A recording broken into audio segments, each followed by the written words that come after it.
नमस्कार दोस्तों, स्वागत है आपका स्टडी फॉर सिविल सर्विसेज में। वीडियो को पूरा देखिए। कोई भी आपका फीडबैक है, कोई सजेशन है, तुरंत वीडियो में कमेंट करके जरूर बताइए। अच्छा लगे तो वीडियो लाइक जरूर कर लीजिए और ऐसे वीडियो लगातार फ्री में पाने के लिए चैनल को तुरंत सब्सक्राइब कर लीजिए और बेल आइकन को जरूर टैप कर लीजिए ताकि आगे भी सारे वीडियो आपको मिलते रहे। यूट्यूब में फॉलो करते हैं तो प्लीज ये वाला फ्री टेलीग्राम चैनल जरूर ज्वाइन कर लीजिएगा। सारे नोटिफिकेशन, सारे अपडेट यहीं पे आते हैं, ध्यान रखिएगा। स्टडी फॉर सिविल सर्विसेज का कोई भी पेड ग्रुप अगर आपको ज्वाइन करना है तो सिर्फ 8564805096906503860455 यही नंबर है हमारे, सिर्फ जहां पे कॉल या व्हाट्सएप कर सकते हैं। इंस्टाग्राम पे हमारा पेज जरूर फॉलो कर लीजिएगा, स्टडी फॉर सिविल .सर्विसेज है। ट्विटर पे हमको जरूर फॉलो कर लीजिएगा, @study for civils है। सारे क्वेश्चन अटेम्प्ट करिए और स्कोर अपना तुरंत कमेंट करके बताइए। दोस्तों नमस्कार, स्टडी फॉर सिविल सर्विसेज में आप सभी का स्वागत है। यूपीपीसीएस प्रीलिम्स एग्जामिनेशन 2025 की पेड क्विज हम लोग जो देख रहे हैं इसको कंटिन्यू करते हैं आज के फर्स्ट क्वेश्चन के साथ। काफी एक्सपेक्टेड क्वेश्चन है, मैं लगातार आपको बताता हूँ, प्लीज इसको फॉलो किया करिए। आपका एग्जामिनेशन जब तक है हम इस सीरीज को आपको प्रोवाइड करते रहेंगे। फर्स्ट क्वेश्चन देखें, पूछा गया है आर्टिकल 149 कॉन्स्टिट्यूशन का किस विषय से संबंधित है। तो आर्टिकल 148 से 151 तक controller and auditor general of India, इनके बारे में चीजें दी गई हैं इनमें, है ना। तो पद के बारे में बताया गया 148 में और 149 में सीएजी की ड्यूटीज एंड पावर्स, ठीक है, ये मेंशन है ऑप्शन बी। इसमें से किस व्यवसाय या बैंकिंग संगठन की स्थापना 1927 में भारतीय व्यापार समुदाय के द्वारा की गई थी। फिक्की आप लोग पढ़ते होंगे, federation of Indian chambers of commerce and industry, इसकी स्थापना जो इंडिया में सबसे ओल्डेस्ट और लार्जेस्ट बिजनेस ऑर्गेनाइजेशन माना जाता है हुई थी 1927 में। जयप्रकाश नारायण जो फ्रीडम फाइटर रहे, इंपॉर्टेंट आप जानते होंगे इनके बारे में। तो ये किस वर्ष में हजारीबाग जेल से भागे और भारत छोड़ो आंदोलन जो 1942 में स्टार्ट हुआ उसमें शामिल हुए, ठीक। तो ध्यान रखेंगे दिवाली के अवसर पर है ना ये लोग भागे थे 1942 में ही, ठीक है, हजारीबाग से, और शामिल हुए थे इसमें। क्विट इंडिया मूवमेंट के बारे में भी अलग से पढ़िएगा, इंपॉर्टेंट इवेंट है इंडियन फ्रीडम स्ट्रगल में। हम जो ट्रॉफिक लेवल पढ़ते हैं, है ना, पिरामिड ऑफ नंबर्स, ठीक। तो पूछा गया किस पोषी स्तर पर जीवों की संख्या अधिकतम होगी, है ना, प्राइमरी, सेकेंडरी, टर्शरी जो हम पढ़ते हैं। तो प्राइमरी जो होते हैं उसको हम क्या बोलते हैं, ऑटोट्रॉफ, ठीक, यानी या फिर प्रोड्यूसर जो अपना खुद का भोजन स्वयं निर्मित करते हैं। तो सबसे ज्यादा संख्या इन्हीं की होती है, ठीक। आकृति आप देखेंगे पिरामिड की और जो भी कंपोनेंट है इसके बारे में भी प्लीज पढ़िएगा। किस यौगिक का रासायनिक नाम सोडियम हाइड्रोजन कार्बोनेट है। NaHCO3 होता है, बेकिंग सोडा। तमिल साहित्य के 5 महान महाकाव्यों में से एक सिलप्पतिकारम जो 2वीं शताब्दी ईस्वी से संबंधित है किस नृत्य विधा से सीधा संबंध रखता है, ठीक। तो हमने पहले भी डिस्कस किए हुए तमिल साहित्य के जो काव्य हैं, तो ये सिलप्पतिकारम संबंधित है भरतनाट्यम डांस से, ठीक, ऑप्शन डी। निम्नलिखित में से किसके अनुसार क्लोरोफ्लोरोकार्बन CFCs जो होते हैं इस यौगिक के साथ साथ अन्य ओजोन क्षयकारी रसायनों के उपयोग पर प्रतिबंध लगा दिया गया है। ओजोन लेयर हम जो जानते हैं, है ना, स्ट्रेटोस्फीयर में पाया जाता है। तो नीचे से जो उत्सर्जन हो रही है चीजों में प्रमुख CFC, इस पे और कुछ अन्य जो कंपोनेंट है ओजोन डिप्लीटिंग, उस पर बैन लगा था मॉन्ट्रियल प्रोटोकॉल में जो अडॉप्ट हुई 1987 में। इन बीमारियों में से कौन सी वायरस के कारण नहीं होती है। वायरस यानी कि विषाणु से नहीं होता है ट्यूबरकुलोसिस, TB, ये होता है माइकोबैक्टीरियम ट्यूबरकुलोसिस नामक बैक्टीरिया से, ठीक। भारतीय इतिहास के संदर्भ में निम्नलिखित में से कौन भावी बुद्ध हैं। गौतम बुद्ध के बारे में आप जानते होंगे सभी। तो अब प्रामाणिक जो ऐतिहासिक संदर्भ है उसमें ये माना जाता है कि भविष्य में बुद्ध के एक अवतार अवतरित होंगे जिनका नाम होगा मैत्रेय, ठीक, ठीक। तो ऑप्शन सी, विश्व को, है ना, ज्ञान का एक तरीके से समन्वय करेंगे, ठीक। फ्यूचर ऑफ बुद्धा इनको भी कहा जाता है, ये टर्म कई बार पूछा गया, ध्यान रखेंगे। यूरी गागरिन अंतरिक्ष में पहुंचने वाला पहला अंतरिक्ष यात्री किस देश से था। 1961 में सोवियत यूनियन पहले होता था, अभी रशिया जो उसका एक मेजर कंपोनेंट देश है। तो इससे संबद्ध जो स्पेस क्राफ्ट है ना, वोस्टॉक 1 था, उसका पार्ट थे यूरी गागरिन। ऑप्शन डी को चुनेंगे इन विकल्पों के अनुसार, वही सही है। लोकसभा की पहली महिला अध्यक्ष, तो कांग्रेस का जब शासनकाल था मनमोहन सिंह की सरकार, उस दौरान मीरा कुमार थी स्पीकर। इन विकल्पों में से कौन सा जैव ऊर्जा का स्रोत नहीं है या उसका उदाहरण नहीं है। जैव ऊर्जा यानी कि ऑर्गेनिक मटेरियल जैसे कि प्लांट, एनिमल वेस्ट, इन सब से जो एनर्जी प्रोड्यूस हो रही है वो होगी हमारी, है ना। जैव ऊर्जा तो गोबर गैस, कोल, वुड, ये सब हमारे जो है इसका एग्जांपल है न्यूक्लियर एनर्जी जो है ना, ये इसका नहीं है, ये न्यूक्लियर रिएक्शन से बेसिकली उत्पन्न हो रही है ना, तो ऑर्गेनिक कहाँ से हो गई। निम्नलिखित में से कौन सा एक खाद्य श्रृंखला का गठन करता है। अभी हमने ऊपर जैसे ट्रॉफिक लेवल वाला क्वेश्चन देखा, ठीक है, तो क्या है हर स्टेप पे है ना जो ये फूड चेन बन रही है उसी को हम ट्रॉफिक लेवल कहते हैं, ठीक है। तो हर स्टेप पे कुछ कुछ जीव हैं। अब उसी में जैसे पूछा गया ना कि खाद्य श्रृंखला का गठन इसमें से क्या करेगा, तो घास है, घास को खाएगी बकरी, ठीक है, और बकरी को खा लेता है आदमी, ठीक है, तो ये कुछ जो है हमारी श्रृंखला बन जाएगी, ठीक। नॉर्मली जो हमारी फूड चेन का एग्जाम्पल हम देखते हैं तो ग्रास, फिर उसको खाता ना टिड्डा, ग्रास ऑपर, फिर उसको खाता है फ्रॉग, फिर फ्रॉग को खाता है स्नेक, है ना, फिर स्नेक को ईगल खा लेती है, फिर इसको जो है ऐसे मतलब चलती है चेन। तो ये एग्जाम्पल कई बार पूछते हैं। समताप मंडल के संबंध में कौन सा कथन सही है। देखिए पहले भी हमने एटमॉस्फेरिक लेयर्स की बात की हुई है। सबसे नीचे ट्रोपोस्फियर, फिर स्ट्रेटोस्फियर, फिर मेसोस्फियर, फिर थर्मो, फिर एक्सोस्फियर, ठीक। तो स्ट्रेटोस्फियर जो है ना, इसमें क्या है हमारी ओजोन लेयर पाई जाती है, जो भी हमारे सन से हार्मफुल रेडिएशंस वगैरह आ रहे हैं इसको अब्सॉर्ब करती है, ठीक।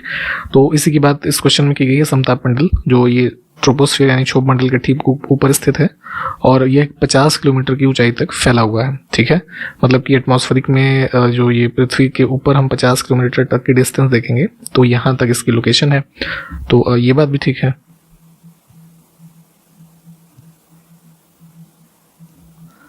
मुद्रास्फीति लक्ष्य को प्राप्त करने के लिए आवश्यक नीतिगत ब्याज दर का निर्धारण कौन करता है, ठीक है। इन्फ्लेशन को है ना टारगेट्स को अचीव करने के लिए हर देखते हैं आपकी कुछ क्वार्टर्स पे मॉनेटरी पॉलिसी कमेटी होती है आरबीआई की, वो जो हमारे इंटरेस्ट रेट्स हैं है ना, जैसे कि कैश रिजर्व रेशियो हो गया है ना, बैंक रेट हो गया, अन्य जो इस तरह के रेट्स हैं, तो इसका निर्धारण यही मॉनेटरी पॉलिसी कमेटी करती है, जिसका मुख्य उद्देश्य है इन्फ्लेशन पे कंट्रोल रखना हमारी अर्थव्यवस्था में।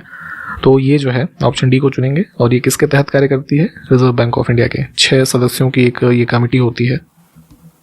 1320 से 1414 ये शासनकाल है तुगलक डायनेस्टी का दिल्ली में, ठीक। तो इस दौरान दिल्ली का शासक इन विकल्पों में से कौन कौन था, तो गयासुद्दीन तुगलक, फिरोज शाह तुगलक, मोहम्मद बिन तुगलक, है ना। तो ये प्रमुख शासक थे इस दौरान। खिज्र खान की अगर हम बात करें तो 1414 में ये फाउंडर है हमारा सैयद डायनेस्टी का। तो सिर्फ 1 और 2। एक प्रमुख मिनरल होता है माइका यानी कि अभ्रक, ठीक। मुख्य रूप से भारत के किस राज्य में होता है ये, झारखंड, आंध्र प्रदेश और बिहार, इन तीनों में। और सर्वाधिक जो डिपॉजिट्स पूछा जाता है ना, खास करके ये पीसीएस प्रीलिम्स एग्जामिनेशन में यही सब पूछते हैं, तो डिपॉजिट सबसे ज्यादा है इसमें आंध्र प्रदेश में।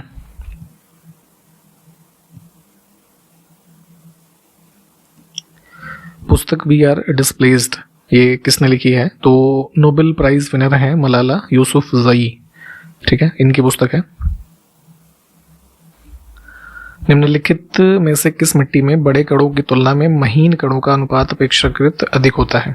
चिकनी मिट्टी यानी क्लेई सॉइल, अगर आपने इसको कभी टच करके देखा होगा तो बहुत ही सॉफ्ट होती है ना, टच करने पे भी। तो यही दर्शाता है ना कि इसमें जो पार्टिकल्स का साइज है कंपैरेटिवली अन्य जो मृदा है, आपने अगर सबको देखा हो तो उससे छोटे छोटे कण होते हैं। प्राचीन पुस्तक है सिद्धांत शिरोमणि, इसके लेखक का नाम बताना है। इस तरह की पुस्तकें अक्सर पूछी जाती हैं, खास करके मध्यकालीन पुस्तकें। इसके लिस्टिंग्स पढ़िएगा, हमारे पेड ग्रुप में जो मेंबर्स होंगे आपने देखा होगा, ये सब चीज़ें हमने अच्छे से प्रोवाइड करी हैं लिस्टिंग्स के फॉर्म में भी और अन्य तरीकों से, ठीक। तो इसको वहाँ से आप पढ़ सकते हैं। जो नए लोग अगर इस वीडियो को देख रहे हैं, आप इच्छुक हैं हमारे साथ जुड़ने के, तो पेड ग्रुप्स हमारे चल रहे हैं। एग्जामिनेशन आपका शेड्यूल्ड है अगस्त नहीं, अक्टूबर को 2025। तो बहुत समय है आपके पास, अभी से अगर चाहें तो स्टार्टिंग से सिलेक्शन तक की तैयारी हमारे ग्रुप्स में जोड़ करके कर सकते हैं, बहुत ही नॉमिनल फी में, ठीक है। इन सभी की जानकारी जो भी ग्रुप्स हैं हमारे, foundation batch, study material group या फिर मेंस के groups, test series, paid quiz जो आप ये देख रहे हैं, ठीक है, इसके अलावा अन्य किसी भी सहायता के लिए, है ना, जो ये इन्फॉर्मेशन है आपको इस वीडियो के डिस्क्रिप्शन बॉक्स में 3 मोबाइल नंबर हैं, उस पर कॉल या व्हाट्सएप के जरिए मिल जाएगी। और यहाँ पे आप एडमिशन भी इन्हीं नंबरों पे कांटेक्ट करके ले सकते हैं। अब इस क्वेश्चन की बात करें तो इसके लेखक सिद्धांत शिरोमणि के कौन है, तो भास्कराचार्य, ऑप्शन डी। राजभाषा के संबंध में आयोग गठित करने संबंधित अधिकार किस अनुच्छेद के तहत राष्ट्रपति को प्राप्त है, ठीक है, आर्टिकल 344, ठीक।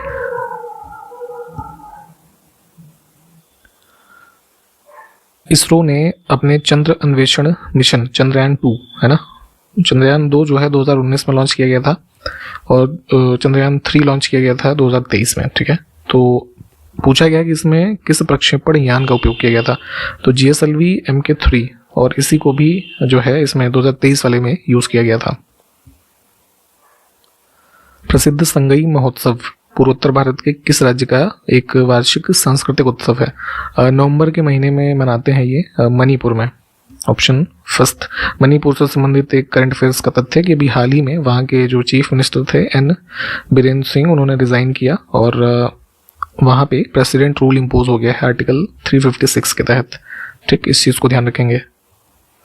भारत में हर साल राष्ट्रीय भाला फेंक दिवस कब मनाया जाता है? टोक्यो ओलंपिक्स में नीरज चोपड़ा ने गोल्ड मेडल जीता था, है ना, इसी जेवलिन थ्रो के इवेंट में, इस स्टेट में।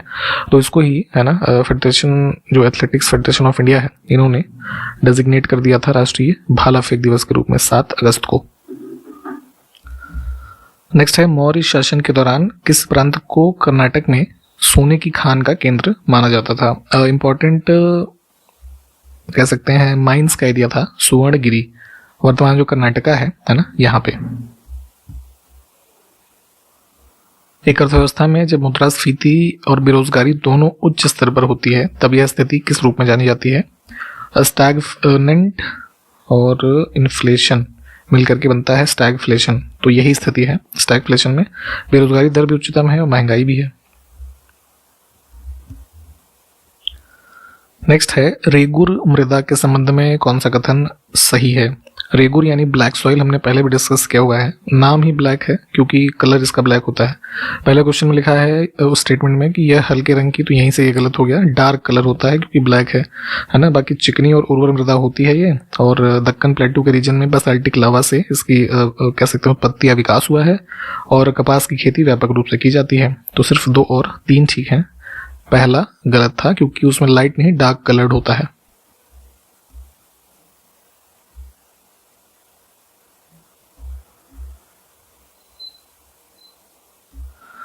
हाल ही में कौन सा राज्य दलित उपकोटा लागू करने वाला पहला राज्य बन गया है? अक्टूबर 2024 में ये हरियाणा ने डिक्लेयर किया था सब Kota for Dalits with in state.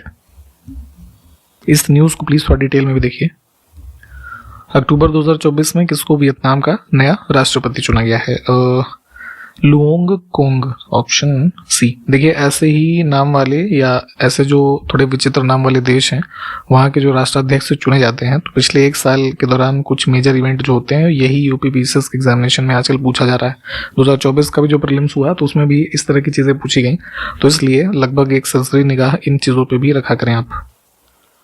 20 अक्टूबर 2024 को इंडोनेशिया के राष्ट्रपति का पदभार किसने संभाला है? तो ये हैं प्रोबोतो सुबियांतो, जो कोवो विडोडो थे, उनका स्थान इन्होंने लिया है। 5वां राष्ट्रीय जल पुरस्कार प्रदान किया गया 2024 अक्टूबर में। तो राज्य श्रेणी में किस राज्य को प्रथम पुरस्कार मिला? तो उड़ीसा फर्स्ट है, सेकंड पे यूपी था। और भी जो इसकी फाइंडिंग्स रिपोर्ट की प्लीज थोड़ा देखें। 8 से 10 फरवरी 2025 तक 18वां प्रवासी भारतीय दिवस मनाया गया। तो कहाँ पर? ठीक, तो गवर्नमेंट ऑफ उड़ीसा और ये जो है भुवनेश्वर में, ठीक, आयोजित हुआ, ऑप्शन डी। एडिशन याद रखेंगे 18th। 20 अक्टूबर 2024 को प्रधानमंत्री मोदी ने उत्तर प्रदेश के किस शहर में शंकर नेत्र अस्पताल का उद्घाटन किया? तो इम्पोर्टेंट है यूपी के रेफरेंस में, ये जो है वाराणसी में किया गया था। नेक्स्ट है 21 अक्टूबर से 1 नवंबर 2024 के मध्य COP कॉन्फ्रेंस ऑफ पार्टी, एक जो हमारा ये है ना कन्वेंशन ऑन बायोलॉजिकल डाइवर्सिटी, इसके ऊपर, तो इसकी मीटिंग हुई थी 16th एडिशन कह सकते हैं, जिसको हम COP 16 के रूप में जानते हैं। ये हुई थी कैली में। कैली कहाँ पे है? कैलिफोर्निया, सॉरी माफ कीजिएगा, कोलंबिया। हाल ही में प्रधानमंत्री मोदी की अध्यक्षता वाली सुरक्षा मामलों की कैबिनेट समिति ने किस राज्य के नागयालंका क्षेत्र में एक नई मिसाइल परीक्षण रेंज की स्थापना को मंजूरी दी है? तो इंपॉर्टेंट है, ये एस्टेब्लिश किया जाएगा आंध्र प्रदेश में। हाल ही में किस राज्य सरकार ने राता पानी वाइल्ड लाइफ सेंचुरी को राज्य का 8वां टाइगर रिजर्व बनाने की मंजूरी दी थी? ये स्थित है रायसेन में, ठीक है, रायसेन डिस्ट्रिक्ट, मध्य प्रदेश। निम्नलिखित में से कौन सा मानव शरीर में ग्लाइकोजन के रूप में संग्रहित होता है? कार्बोहाइड्रेट्स है ना बनते हैं ग्लाइकोजन के रूप में, और ग्लाइकोजन फर्दर ग्लूकोज है ना। इनमें से कौन सा जल में घुलनशील विटामिन है? दो तरह के विटामिन पढ़े जाते हैं, वाटर सॉल्युबल और फैट सॉल्युबल, ठीक। तो वाटर सॉल्युबल होते हैं दो, विटामिन बी और सी, ठीक है। तो इनमें से पूछा गया है कौन सा जल में घुलनशील है, तो B1 है ना। बी और सी के अलावा जितने भी हैं वो सब फैट सॉल्युबल होते हैं।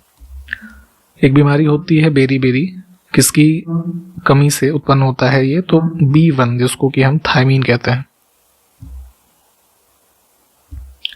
निम्नलिखित में से किस आहारी घटक की प्रति ग्राम मात्रा मनुष्यों में अधिकतम ऊर्जा प्रदान करती है? जितनी भी चीजें हम खाते हैं, फैट के सोर्स, प्रोटीन के, कार्बोहाइड्रेट के, है ना, विटामिन के, तो उनमें से पर कह सकते हैं ग्राम जो एनर्जी हमें सबसे ज्यादा देता है वो फैट वाले कंपोनेंट्स देते हैं, ठीक है, ऑप्शन डी। निम्नलिखित में से किस खाद्य पदार्थ में आयरन प्रचुर मात्रा में पाया जाता है? आयरन के सबसे रिच सोर्सेज जैसे हमारा है पत्तियों वाली सब्जियां जो होती हैं, ग्रीन लीव्स है ना, रेड मीट, इन विकल्पों में से गुड़ है ना। निम्नलिखित में से विटामिन सी की कमी से कौन सा रोग होता है? स्कर्वी है ना, जो कि जैसे कि ब्लीडिंग गम है ना, ब्लीडिंग अंडर कह सकते हैं स्किन, ये सब इसके सिम्टम है। तो ये होता है विटामिन सी की कमी से। एंटीऑक्सीडेंट E300 का सामान्य नाम क्या है? ठीक है, विटामिन सी जैसा भी हमने ऊपर देखा उसको हम एस्कॉर्बिक एसिड के रूप में जानते हैं, और फूड एडिटिव कोड जो होता है एस्कॉर्बिक एसिड का, उसको ही कहते हैं E300।